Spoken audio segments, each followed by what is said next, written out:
So if you have questions as we go along, you can definitely feel free to ask them. You don't have to hold them all till the end. You do have little like spots where I'll stop and double check to make sure anybody that has questions gets them answered.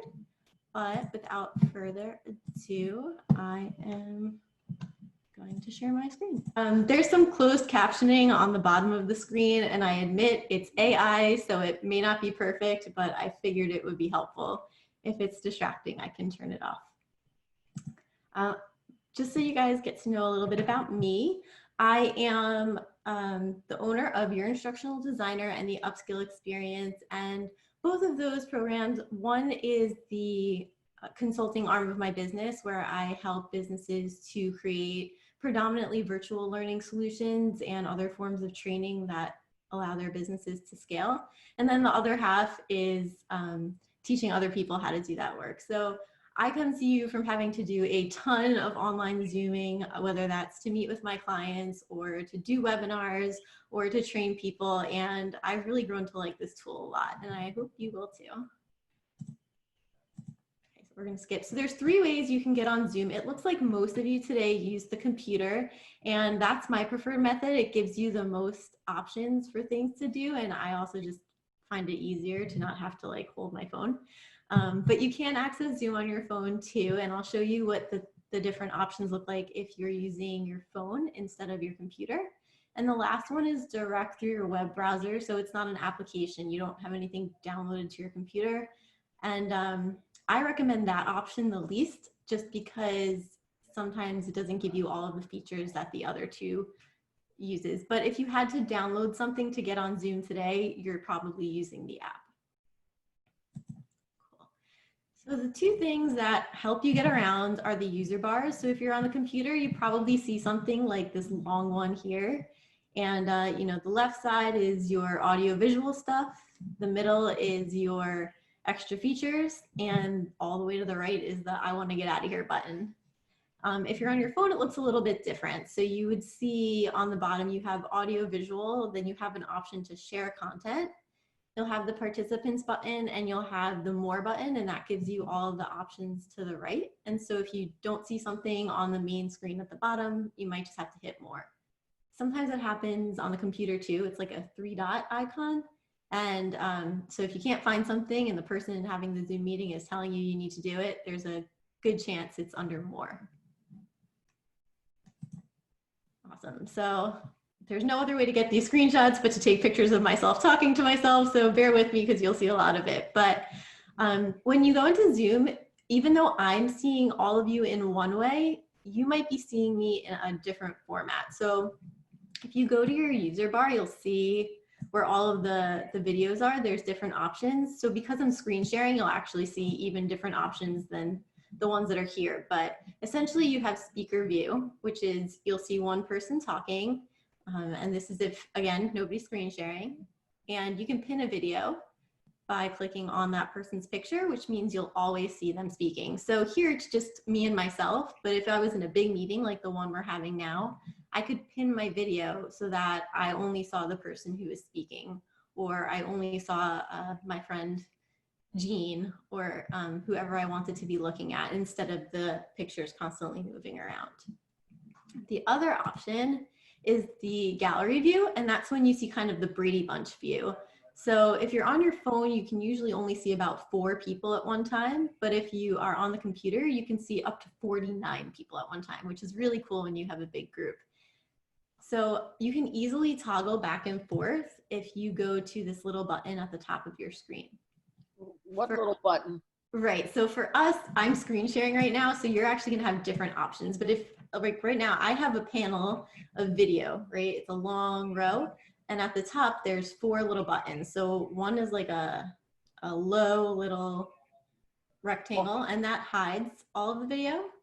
The slightly bigger rectangle will give me just the active speaker, so that's just whoever is talking. Got it. The one next to that will give you a column, and then the one after that shows you a grid, so that'll show you a cluster of people. Okay. Right, but you always have control over that. So even though I, as a speaker, am seeing it one way, I can't control how you're seeing it, and so you might look at the view differently, and it's up to you to decide which one works for you. Okay. I think gallery view is fun if you have a big meeting. And if I'm talking to like an interviewer, then I like to have speaker view. So I feel like I'm talking to them instead of looking right at my picture the whole time, which I think we all tend to do.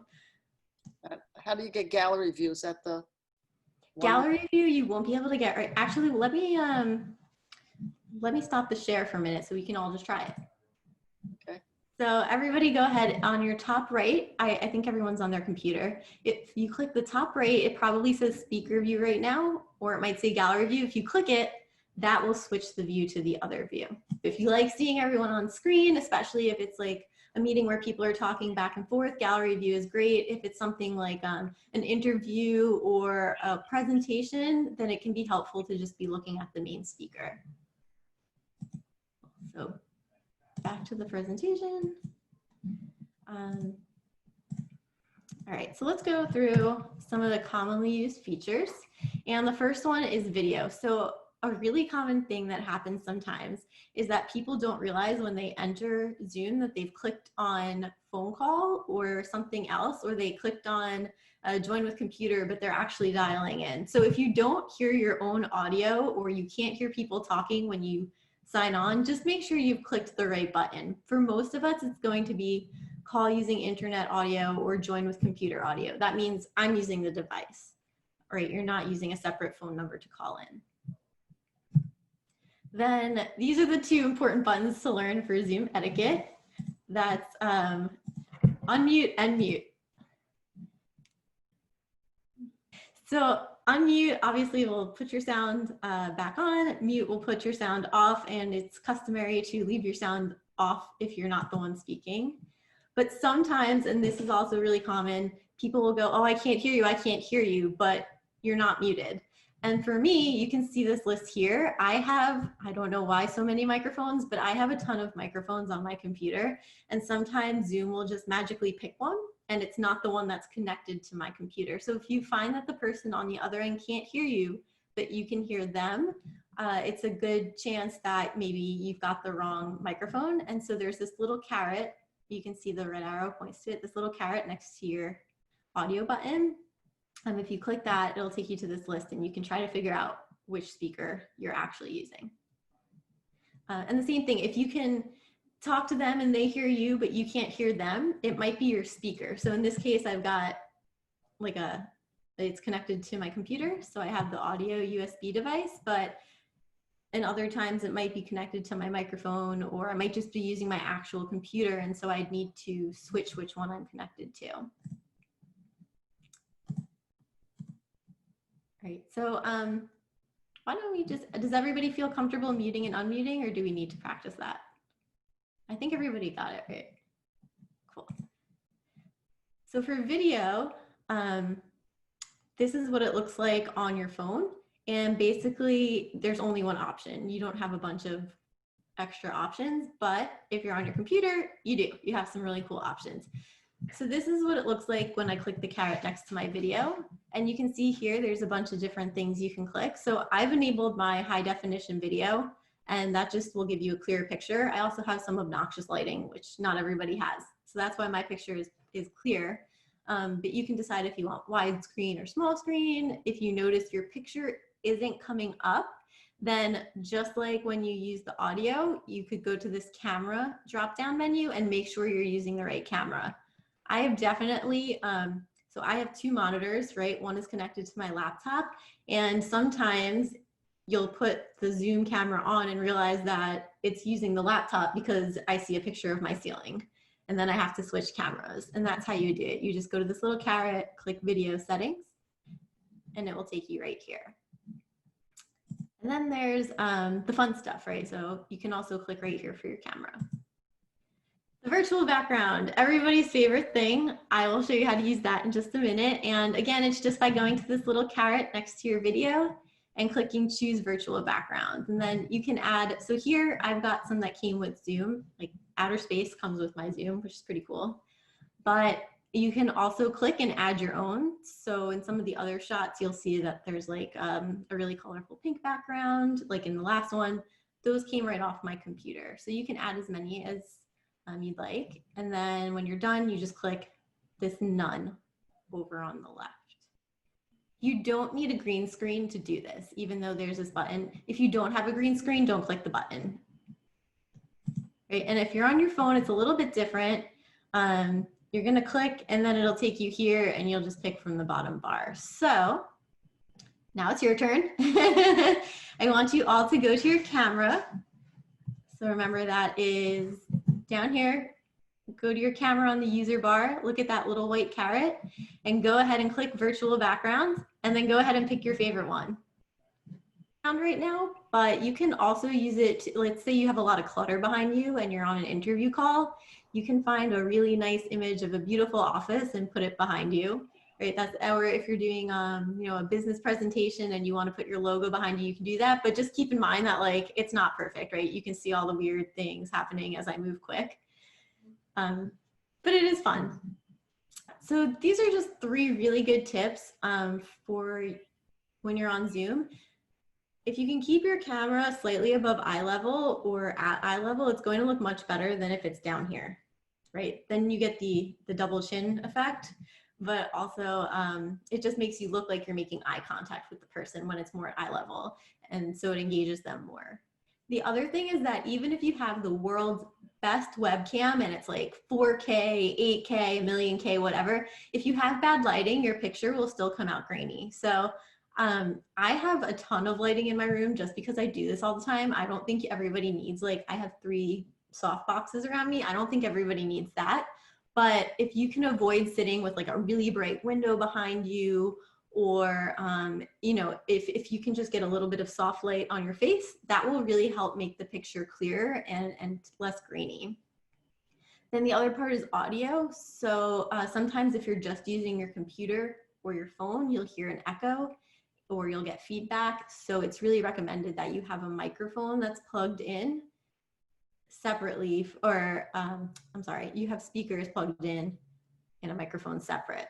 So you can see again that I just have this little like headphone in my ear, and you again don't need this, but this is my ridiculous microphone. It looks like a space helmet.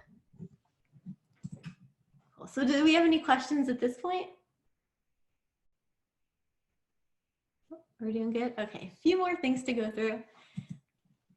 So this is a fun one. I'm gonna take us off, but what I want everybody to do is you can actually change your name on Zoom. So if you click the top right of your picture, it says rename. And I would like everybody to rename themselves as their favorite superhero. Especially if you're accessing through a browser, which you would be if you're using a Chromebook, you will have some limited options as to what you can do. And this might be one of the things that won't work for you. I would say we'll check when we get to, there's one more exercise later, and I feel like that will be the test, because if you can't do it, that means that won't be an option for you. But that's okay, because you can still use your video, you can still use your audio. Most people are not gonna ask you to change your name. I just know that I use it personally just if I'm doing like an interview and I have to use Nicole Papiano Lugara, PhD, or just put Nicole as my name, right? Those are 2 different situations where I might want to change my name. Or a lot of people are working from home right now with kids in the background, and sometimes their kids are using Zoom. So like, you know, if you want to change from your kid Paul and now it's you, you know, that's the time when you would change it. But I don't know that you're going to have access to do that if you're just accessing the app through a web browser. So the next part is the chat box, and some of you have already found it, which is awesome. On your phone, it's going to be under more. So you'll look under more, and then you'll see there's the option to chat. On your computer, it's just going to be this little bubble. Sometimes if there's a lot of options, it will actually also live under more. Once you're in there, you can just type whatever, but the one thing I want to point out is that you have the option to send to everyone or just to one specific user. Sometimes that'll be just the host, sometimes that'll be any member in the group, and it really just depends on what the host has set the permissions to on the back end. So I would like everybody to go ahead and chat in, let's say, your favorite cookie. During a meeting, if you, let's say you realize someone's audio doesn't work and you're trying to tell them and they can't hear you, the chat is a great way to let them know. The chat's also great if you need to ask a presenter questions, but they've asked that you don't unmute yourself during the presentation. During an interview, if you're one-on-one, there's not a lot of reasons you would use chat, except maybe if you wanted to share a link with them or a file. So I'm not sure if everybody has this setting or not, but if you're in the chat box on your computer, there's going to be, again, 3 dots, and I don't think we can do this right now. Yeah, so we don't have this option, but sometimes the presenter will allow you to send files. Let's say you needed to send someone your resume. You could theoretically do that right in your chat, but a lot of times because of security measures, the host will turn that off. So today that's off, and that's okay. I think personally email is a better way to send things anyway, so they don't get lost. Cool. So everyone was able to find the chat. Let's move on to participants. So if you want to see everybody who's in this group right now, what you can do is click the participants icon. And what else is cool about that is that you'll be able to see these extra nonverbal, that's what they're called, nonverbal communication tools. So they won't be on, again, this is dependent on the host. So we've set them to be on because I want everybody to get practice clicking them, but sometimes you won't see any of these options, and that's okay too. But the purpose of them is basically just to give feedback to a presenter, right? So if everybody goes ahead and try raising your hand. So that's the little icon, it's a blue hand and it looks kind of like this. When I have a group of like this group right now, because I'm presenting, I can't actually see all of your faces without clicking a scrolling panel. So if you raise your hand, it triggers an alert that tells me you've got your hand raised, and I can see who raised their hand and in what order. So that's kind of why you would use this. I'm going to go ahead and clear all of those, but you'll see there's other options. So if you want to give me a thumbs up or a thumbs down, a yes or a no, those are options too that just help you communicate with the presenter. And feel it there. Okay, so the other one is on your bottom bar, it's a reaction. So that's a little bit different than nonverbal feedback. And basically your only options are to give applause or to give a thumbs up. So I want everyone to go ahead and try giving one of those options.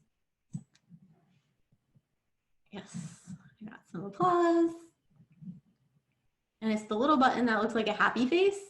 If you're using your phone, it's going to be under more, right? That double dots. Cool. So the difference between this and the thumbs up you give with the nonverbal feedback, that stuff in the participant window, is just that this will just disappear. I have to physically clear out any of the hand raises, or you have to take it back. And this one's more of like a, hey, good job, like encouragement, where the other one is more like presenter feedback. So I would say, like, I find myself using these when I have fun meetings with the team, but not so much for other purposes. Cool. And back to screen sharing. So the other thing I'm going to show you, you can record Zoom sessions if the presenter has given you permission to do that. So today, I think our settings are set to only the host can record, and that means you'll get a little message like the one I show here. But if you can record it, then when you click the button, you'll basically see the option to record either directly to your computer or to the Zoom cloud. And if you are on a call, let's say you decided to become a consultant and you're doing a really important fact-finding call with a client, then that's a good opportunity to hit the record button so you can make sure you have their information if you need to go back and listen later. Probably if you're doing, again, job interviews or something like that, they're not going to turn this on. Okay, so time for a poll, and I'm going to launch it. I have it, Eleanor. So what you'll see is a little poll come up on your screen, and you just pick your one option and then hit submit, and I can see what everybody is picking. So while you're doing that, what I want you to know is if you are in a meeting and someone puts up a poll, they are able to track that data on Zoom, just who responded to what, unless they've turned it to anonymous.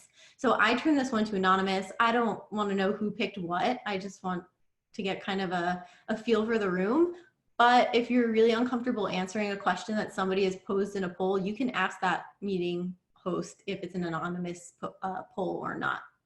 And the last part is screen sharing. So if you are trying to share, I don't know, anything, a resume, a website, a picture, basically anything that's on your computer, oh good, nothing's too sensitive here, but you can go to screen share and do that. And basically for you, it'll be that green button at the bottom that has an arrow and it says share. Don't do it now, but that's how you'll send things. The basic options, so if I click screen, that will give me anything that is on my computer screen. But I have the option to just click one application, which basically means, so right now I'm just showing you what's on my PowerPoint. I'm not showing you all of the things that are happening on all of my other screens. And I had to select that purposefully so you don't see all of the clutter. Before I made the mistake and I selected my other screen and you guys saw my presenter notes, right? There's also advanced. And basically if you just want them to see a little piece of your screen, or let's say you're on Spotify and you've got this great song you want to share, you can just share your music or your computer sound. And I don't think anyone here will have to worry about your second camera, so I'm not even going to go into that. But those are your advanced options. The other thing you should know is that if you're going to share a video, that happens, right? We share videos sometimes during meetings. You have to click this little box at the bottom left-hand screen that says share computer sounds and then optimize screen sharing for video clip. And that basically just means that they're going to hear your computer instead of the speaker. And then the last one is files. You might not see any of this on your computer, but I use Dropbox, Microsoft OneDrive, Google Drive, and Box. These are all like cloud storage, basically, right? They have my files living off my computer. So for me, I can share really easily just by clicking on one of these. But you might not have any of these options, and that's not a big deal.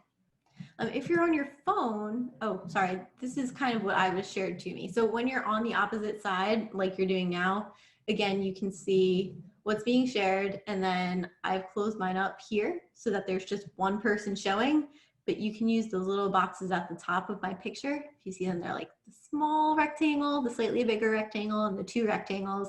Those will change how many people you see when someone's screen sharing. Right, so this, I took everyone away on this one. Cool, and then the last one is from your phone. The option for sharing is a little different on your phone. So it's the same thing. You'll see there's the little box that says new share and it's got the green icon, and then it'll give you this list. So for this one, the second page is because I chose photos and then I chose my dog. So I just really wanted to share Cupid. And it's pretty amazing that she hasn't barked through this whole presentation. So it's a little bit different. It's a little less intuitive than just being able to click the button and pick your screen on the computer, but that's how you would do it. Great, so the last thing we're gonna go through, and we're gonna try this in just a second, is annotation. And that just means you can draw on whatever a person is sharing. So that's really fun if you're trying to go through a concept together, if you're brainstorming or something like that. And on your phone, it's really easy. You just click on your picture and on the bottom, it gives you this menu of tools. And you can pick to draw, you can pick to highlight, you can pick to use the pen, or you can pick none of those things. And just back to annotations for a second. And so annotating on the phone is actually easier than finding annotation on your computer, but on your computer, it's gonna be under this more button. It's going to say annotate, and then it will give you all of these options. Whereas on your phone, you just have the option to draw, but on your computer, you can stamp, highlight things and stuff like that. So of course we have to try it. So what I'd like everyone to do is to use the annotate function. It might be a little pencil icon on your user bar, or you might have to click the three dots that say more and look for the option that says annotate.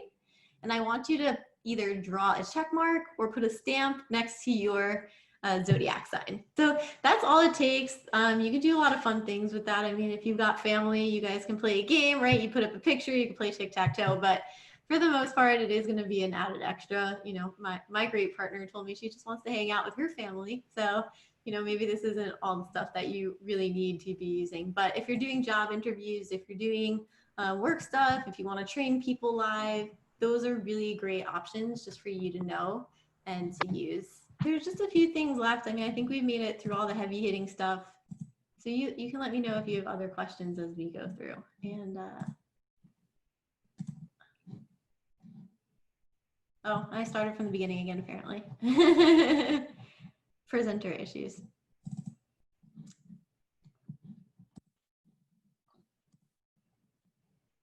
the presenter has problems sometimes. PowerPoint is being really uncooperative. You're still seeing Zoom like a pro, aren't you? Yes. Yes. All right, I'm just gonna, this is not a Zoom issue, this is a PowerPoint issue. It's not, I don't know why it's not cooperating, but basically the rest of the presentation is just talking about like what's etiquette. So I don't even think we really need these slides. I'm gonna stop sharing for now.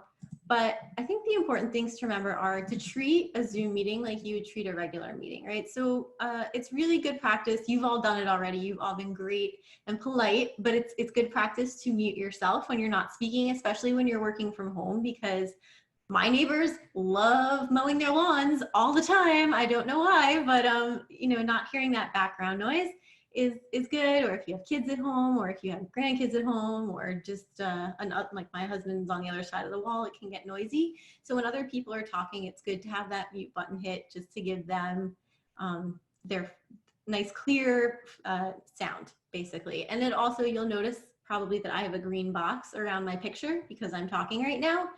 So when you leave the mic on and there's background noise, sometimes it'll pick it up and think you're talking and it'll like move it around. Or if you're an active speaker, it'll pop up your window. So it is good etiquette to just leave things on mute. And the other thing is, again, to treat it like a meeting. So in a meeting, you wouldn't go off and like do other things in the background. You probably would not be, maybe you'd be checking your emails, but you shouldn't be. Things like that. You want to give the host or whoever you're talking with your full attention, and don't like shut off the video and run away and go do things. Really be present. And then the other thing is, if you can, have a clear background, but also most people know now that we're working from home and not everybody has the privilege of having a home office. I'm very lucky. I have a nice clean background. It's very easy for me. But I would say at the very least, if you can, try to clear out any sensitive personal items that you don't want other people to see. That's a good one. Like if you're hanging out your laundry to dry, maybe put away the sensitive parts. Then the last one is just to, you know, recognize that things happen. So it's the Zoom world. Sometimes your internet won't work. Sometimes the microphone won't work. And that's all okay, you know. People expect that now. I think if you're just transparent, most people are understanding. And that's really what's important, just to be transparent. And then I guess I said it was the final thing, but I lied. The final thing is just to remember that the host sort of sets the tone for the meeting. So if you're the host, it's your house party, it's your rules. But if somebody else is the host and they say, don't ask questions until I get to the end, even if you really want to, you have to hold those questions until the end. If they set the rule that nobody can record the conversation, then that's their rule and you sort of have to respect it. But when it's your turn, you can set the rules however you'd like. So I will make sure that I give this presentation deck to Eleanor just in case you guys have questions. So because I know this went really fast and I know she's been recording it, so you'll have it to watch it back. But if you're ever stuck, the best place to go is support.zoom.com. That's their help center. And there's pretty much an article about any issue you could possibly be having. So if you're like, oh, I forgot how to use the whiteboard, or I don't remember how to use chat, you can just type it in Google, type it in Zoom's help center, and they'll pop up an article that walks you through how to do that. So are there any other questions or comments or